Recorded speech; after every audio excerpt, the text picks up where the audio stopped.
എല്ലാവർക്കും dental info പ്ലസിലോട്ട് സ്വാഗതം. ഇന്ന് നമ്മൾ ഡിസ്കസ് ചെയ്യാൻ ഉദ്ദേശിക്കുന്ന ടോപ്പിക് എന്ന് പറയുന്നത് ബ്രഷിംഗ് ടെക്നിക്കാണ്. നമ്മൾ എല്ലാവരും ബ്രഷ് ചെയ്യാറുണ്ട്. പക്ഷെ നമ്മുടെ ടെക്നിക്ക് അത് പ്രോപ്പറാണ് നോക്കാം. നമ്മൾ കൂടുതലായി കണ്ടുവരുന്ന ഒരു ടെക്നിക്ക് എന്ന് പറയുന്നത് ഹൊറിസോണ്ടൽ മോഷൻ ആണ്. ബ്രഷ് ഇങ്ങനെ ഹൊറിസോണ്ടലി മൂവ് ചെയ്യുന്ന 1/4 മൂവ്മെന്റ് ആണ് കൂടുതലായി സാധാരണക്കാരിൽ കണ്ടുവരുന്ന ഒരു ബ്രഷിംഗ് ടെക്നിക്ക്. പക്ഷേ അതൊരു തെറ്റായ ഒരു ടെക്നിക്കാണ്.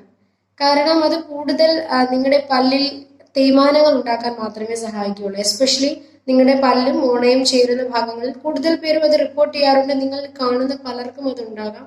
പല്ലും മോണയും ചേരുന്നിടത്ത് ഒരു വെട്ട് പോലെയുള്ള തേയ്മാനം, സർവൈക്കൽ അബ്രേഷൻ എന്ന് പറയുന്നത്. സോ അത്തരത്തിലുള്ള അബ്രേഷനുകൾ ഉണ്ടാകാനാണ് അത് സഹായിക്കുകയുള്ളൂ. അതുപോലെ ബ്രഷ് സെലക്ട് ചെയ്യുമ്പോൾ ഹാർഡ് ബ്രഷുകളാണ് കൂടുതൽ പല്ല് വൃത്തിയാക്കാൻ വേണ്ടി ആൾക്കാർ പ്രിഫർ ചെയ്ത് കാണുന്നത്. പക്ഷെ ഒരിക്കലും നിങ്ങൾ അത് ചെയ്യരുത്. സോഫ്റ്റ് ബ്രഷുകൾ പ്രിഫർ ചെയ്യുക. അതുപോലെ ബ്രിസ്റ്റലിന്റെ ക്വാളിറ്റി, നമ്മൾ പല്ലിന്റെ അറ്റത്ത് കാണുന്ന ഹെയർ ലൈക്ക് സ്ട്രക്ചേഴ്സ് ആണ് ബ്രിസ്റ്റൽ എന്ന് പറയുന്നത്. അതിന്റെ ക്വാളിറ്റി കൂടുതൽ പരിഗണിക്കുക. ഒരുപാട് നേരം ബ്രഷ് ചെയ്യുന്നതിലല്ല, അത് പ്രോപ്പറായി ചെയ്യുന്നതിലാണ് കാര്യം.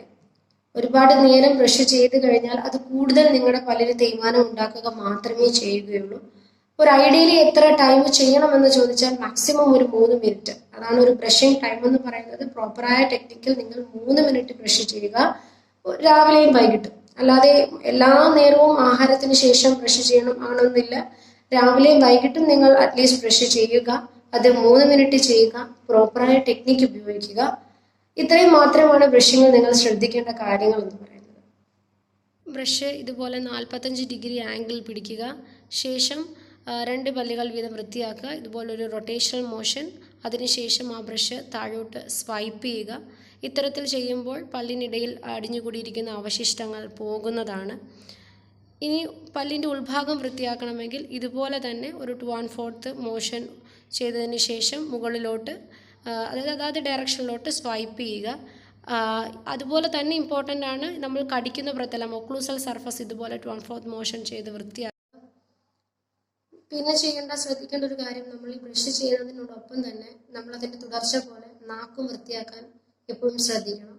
കാരണം ചില സമയം പല്ലുകളേക്കാൾ കൂടുതൽ ആഹാരാവശിഷ്ടങ്ങളും അഴുക്കുകളും അടിയുന്നത് നാക്കുകളിലാണ്. ഇതാണ് ഒരു ബ്രഷിംഗ് ടെക്നിക്ക്. എല്ലാവർക്കും ഇതിൽ നിന്നും വ്യക്തമായി ബ്രഷിംഗ് ടെക്നിക്ക് മനസ്സിലായി എന്ന് കരുതുന്നു.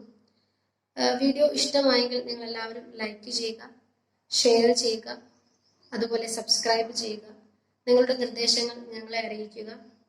തുടർന്നും മറ്റു വീഡിയോകളിലൂടെ കാണാം. നന്ദി.